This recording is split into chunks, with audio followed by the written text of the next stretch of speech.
Além de serem nomes muito comentados na política brasileira, Alexandre de Moraes e Nicolas Ferreira são dois homens poderosos que ganharam a atenção do mundo por sua influência e, consequentemente, pelas polêmicas em que estão envolvidos. Mas você já parou para pensar qual dos dois tem o estilo de vida mais peculiar? Neste vídeo você vai assistir a uma batalha entre Alexandre de Moraes versus Nicolas Ferreira. Então, bora para o fight!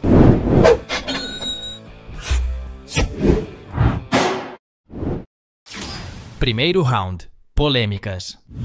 Alexandre de Moraes e Nicolas Ferreira dão o que falar na mídia em seus devidos papéis políticos. Nicolas cresceu na favela Cabana do Pai Tomás, localizada na região nordeste de Belo Horizonte, sendo filho de Ruth Ferreira e do pastor evangélico Edésio de Oliveira. Ele é bacharel em Direito, formado pela Pontifícia Universidade Católica de Minas Gerais. Nicolas sempre foi bastante fervoroso em suas declarações, sendo um cristão evangélico da denominação Comunidade Graça e Paz, e já relatou ter enfrentado dificuldades na universidade ao tentar se afirmar como cristão conservador. Em janeiro de 2023, anunciou seu noivado com a modelo capixaba Lívia Bergamin Orletti. Ele inclusive deixou claro o convite ao ex-presidente Jair Bolsonaro para a cerimônia de casamento, que ocorreu em abril do mesmo ano, no interior do Espírito Santo. No entanto, a conduta de Nicolas tem sido objeto de investigação pelo Ministério Público de Minas Gerais, devido à veiculação de um vídeo nas redes sociais em que ele critica a presença de uma adolescente transexual em um banheiro feminino de um colégio particular da capital. Complicado, não é mesmo? Além disso, em setembro de 2021, ele foi barrado ao tentar visitar o Cristo Redentor no Rio de Janeiro por não apresentar o comprovante de vacinação contra a Covid-19. Isso sem contar as outras polêmicas que o jovem está envolvido devido às suas declarações. O que você acha disso? Comenta aqui embaixo. Apesar de sua carreira memorável na política, Alexandre de Moraes também já acumulou várias polêmicas diversas. Dentre elas, ele foi questionado sobre o seu patrimônio, após uma matéria estilo denúncia do BuzzFeed. Nela, a reportagem apontava que a compra de 8 imóveis luxuosos foram adquiridos no período em que ele esteve trabalhando para o serviço público. Alexandre enviou uma nota ao artigo na época, afirmando que seu patrimônio milionário foi conquistado por seus outros diversos trabalhos. Já em se tratando de suas relações político-partidárias, o elo com o PSDB envolveu um grande ponto polêmico em sua ascensão como ministro, já que filiações partidárias com esse cargo não são admissíveis.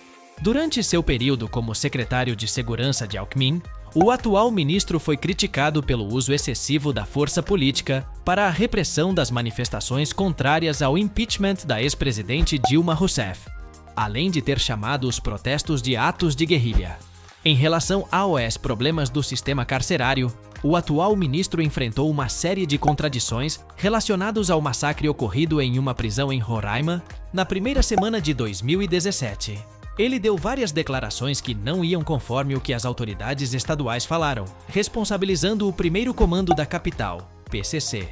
Diferentemente das afirmações do secretário de Justiça e Cidadania do Estado, que disse que foram mortes de pessoas neutras, isso sem contar as polêmicas mais recentes que envolveram ele e Elon Musk. Tudo começou nas investigações sobre ataques às sedes dos três poderes em 8 de janeiro de 2023 em Brasília. Como os dois são protagonistas de grandes polêmicas políticas, consideramos esse round um empate, ponto para os dois.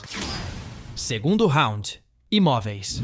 Os dois não economizam na hora de investir em bons lugares para morar. Mas qual deles já morou na residência mais luxuosa? Após mudar-se para Brasília, Nicolas começou a morar em um imóvel funcional. Sabe-se que a Câmara administra 447 imóveis funcionais em Brasília, destinados à moradia dos deputados federais. Os imóveis são entregues mobiliados para os deputados, com camas, sofás, mesas, fogão, geladeira, micro-ondas, e o condomínio fica localizado em uma área nobre da capital, podendo custar até 2 milhões de reais. Embora não pague pelo valor do bem, quem utiliza um imóvel funcional deve arcar com gastos como taxa de condomínio, manutenção, energia, água, gás e outros tributos, além de, claro, a reforma, caso seja de interesse do inquilino.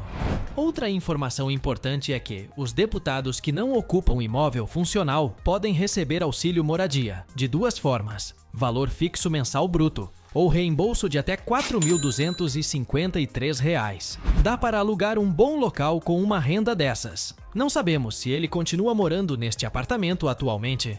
Mas parece que Nicholas e sua esposa também estão decorando o lar do casal. Digo isso porque eles foram destaque em um perfil de projetos para casas e apareceram animados vendo móveis e artigos de decoração. O casal certamente quer deixar o lar com a carinha deles, não é mesmo? O Instagram da Casa Fernando Pérez é famoso por executar projetos de decoração de personalidades, como Thiago Nigro e Pablo Marçal. Ou seja, essa reforma não vai sair nada barata, não é mesmo? Mas eu acho muito importante a gente ter nosso cantinho do jeito que sempre sonhamos. Em 2013, o site UOL anunciou o edifício Mansão Tucumã, localizado no Jardim Europa e nas proximidades do Clube Pinheiros, como o 5º metro quadrado mais caro de São Paulo.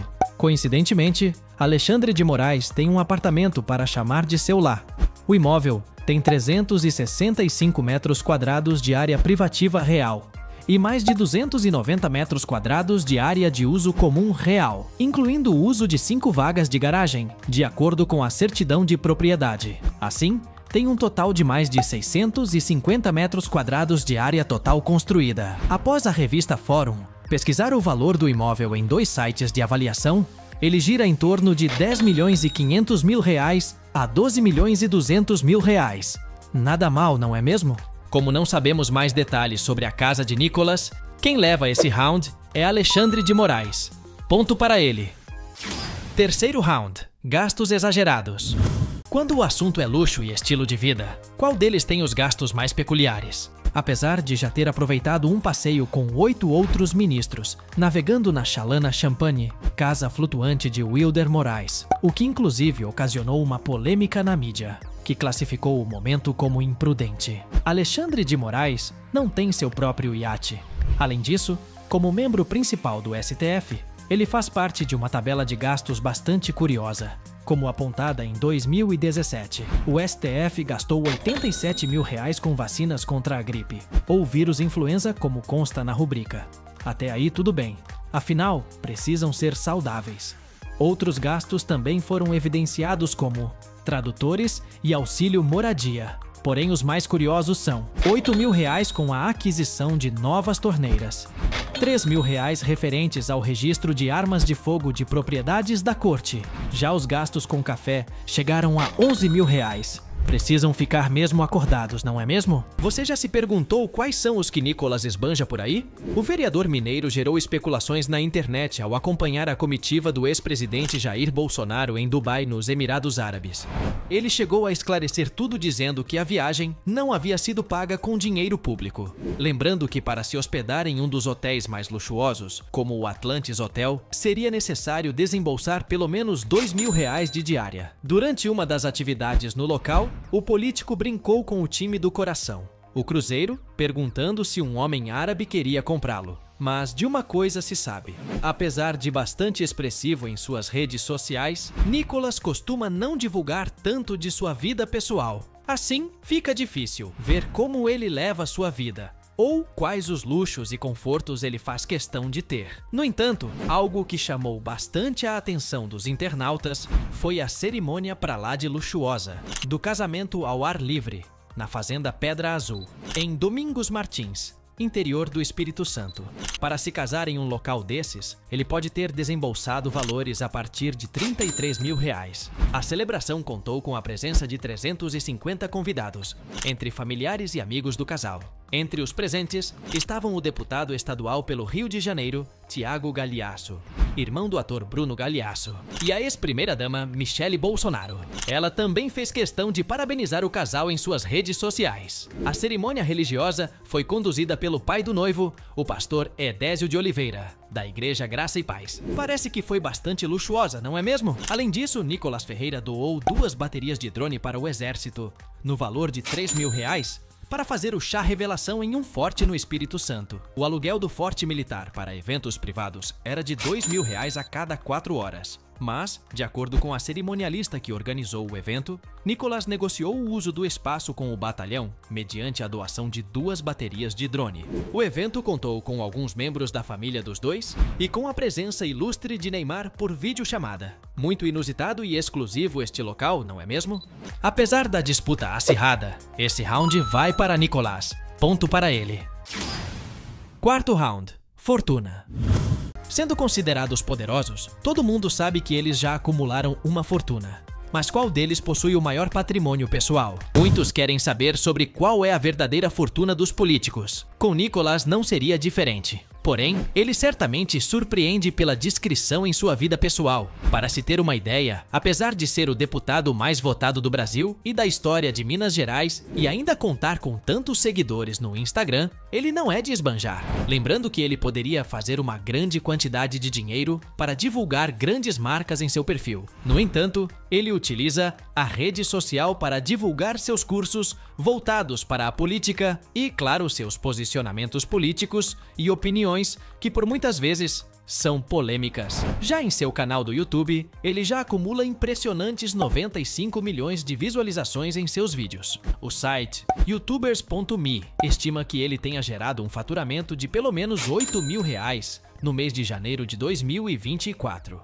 Mas esse é apenas um de seus possíveis ganhos além de seu salário como deputado. O portal da Câmara dos Deputados informa que o salário fixo de Nicolas até o final de 2023 era de R$41.650, mas a remuneração após os descontos obrigatórios chega ao valor de um pouco mais de R$30.000. Nada mal para um jovem de 28 anos no início de sua carreira, não é mesmo? Mas, em sua declaração de bens de 2022, foi divulgado que Nicolas tinha um patrimônio de R$36.820 antes de se tornar deputado federal. A maior parte dessa quantia estava investida em CDB, ou em contas correntes. Ele não registrou nenhum carro ou imóvel naquele ano, por exemplo. Certamente essas informações mudaram, pois desde que se tornou deputado, o padrão de vida de Nicolas evoluiu consideravelmente. Desde antes de se tornar ministro do STF, Alexandre de Moraes já sabia como ganhar dinheiro. Antes de entrar para sua carreira política, ele possuía um gabinete de advocacia em São Paulo. Com o nome de Alexandre de Moraes Advogados Associados, esse escritório deve ter rendido bastante dinheiro para a fortuna de Alexandre. Entretanto, como ele atualmente trabalha em serviço público, ele precisou encerrar essa parte da vida dele, ainda que temporariamente. O paulistano também ganha uma parte de sua notoriedade e acumula mais patrimônio, com a venda de livros. O ministro possui diversas obras no ramo do direito, como Direito Constitucional e Justiça Comentada, por exemplo. Contudo, é bem possível que grande parte de seu patrimônio resulte do seu salário como ministro do Supremo Tribunal Federal. Alexandre teve um aumento salarial, assim como outros funcionários públicos brasileiros, devido ao aumento de 18% dos salários de vários cargos públicos em janeiro de 2023. No portal de transparência do STF, é possível observar o quanto o ministro recebeu em janeiro, em remuneração bruta e líquida. Considerando o teto mais a soma de outras verbas, Alexandre recebeu cerca de R$60.000 como salário bruto em janeiro de 2023. Entretanto, considerando os impostos todos, esse valor caiu para cerca de R$45.000. Sendo assim, apesar de não ser possível estimar os valores exatos do patrimônio dele, é bem possível que ele já tenha passado da casa dos milhões. Um salário mais que possível para que ele usufrua de vários benefícios. Dá para ver que Alexandre de Moraes é um homem importante para a política brasileira, não é mesmo? Com mais tempo de carreira e mais informações, Alexandre de Moraes vence esse round. Ponto para ele. No final dessa luta, temos 2 pontos para Nicolas Ferreira contra 3 pontos para Alexandre de Moraes, sendo ele o vencedor dessa batalha bastante acirrada. Mas se você acredita que ainda existem outros argumentos para defender um dos dois, escreva aqui embaixo sua melhor justificativa. E aí, gostou do vídeo? Então deixe o seu like e comente sugestões de outros temas pra gente trazer aqui no canal. E aproveite para se inscrever e assistir outros vídeos. Você com certeza irá gostar. Canal Sabe Tudo, sua curiosidade em forma de vídeo.